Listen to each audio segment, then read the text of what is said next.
My cosmic brain. I propose that if something as small and seemingly inconsequential like an electron or a proton, the basic building blocks of the chemical universe could experience a kind of pairing up, a marriage, a love affair that would last the rest of their lives, then who or what are we to say that this can't happen to us? Or, if it does happen, how to recognize it and cherish it? Or, for those who choose the opposite, how could we resist it? "Well, Hank, how you doing today?" Dr. Zimbalist begins, taking a stool and moving it closer to the tank.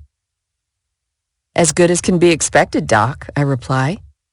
Doc Zimbalist grabs a cigarette from his shirt pocket and places it between his lips, searches for his lighter. "You don't mind if I smoke, do you?" he asks me. "You gotta be kidding. People still smoke?" I ask incredulously. Slightly embarrassed, more annoyed, Zimbalist shoves the cigarette back in his pocket unlit. "I'd ask how you are, but I think I already know," I snigger. He says something inaudible and rustles around in his chair. "I want to talk about your very exciting session involving the Super Collider and the IST the other day," he says, finally getting to the point. "You do?" I ask sarcastically. "Of course by now just about everyone's heard about it and they're waiting for a paper on it," he says, forcing a smile. "I'm working on it," I inform him. "I'm really not, but I don't want anyone to know that yet."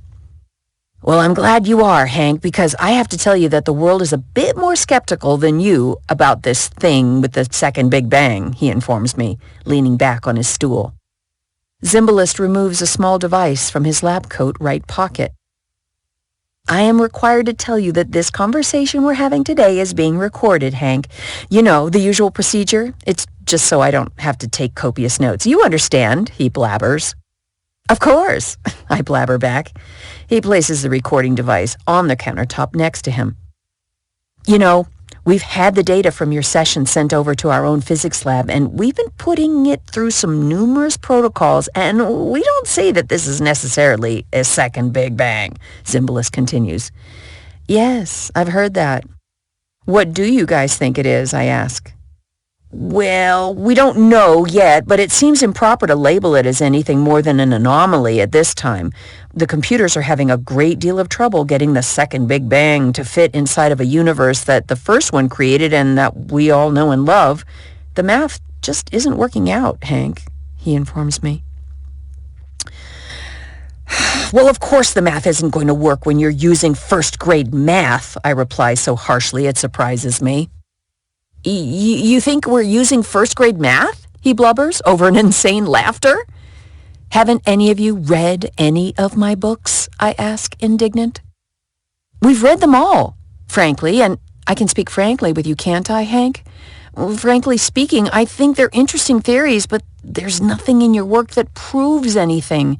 It's all great pulp fiction, pseudoscience that appeals pretty well to the masses, I'm sure, but none of it adds up to a hill of beans around here," he informs me haughtily. "Yes, and they all thought Einstein was crazy too. Aristotle, Plato, Copernicus, Galileo, Jesus, and all the other radical ideas," I reminded him. "You're likening yourself to Jesus?" Zimbalist stammers, barely containing his amusement. "No, not at all, but everything you do and say from now on might be put down in some new Bible someday," I reply, poking fun. "Well, we'll have to see about that, won't we?" he stammers, barely containing himself. "Time will tell," I reply. He gets up off his stool and shoves it back under the table and takes a few steps towards the door. "All right, Hank, it's been another good one, I'm sure," he says, grabbing the door handle. "It has? Well, I'm happy it was good for you," I reply. "Oh, Dr. Quintana will be in here later to assess your mental status," Zimbalist says, coughing and laughing, and vanishes into the hall beyond. "Can't wait," I reply. "I'd quit smoking if I were you," I taunt him after he's gone.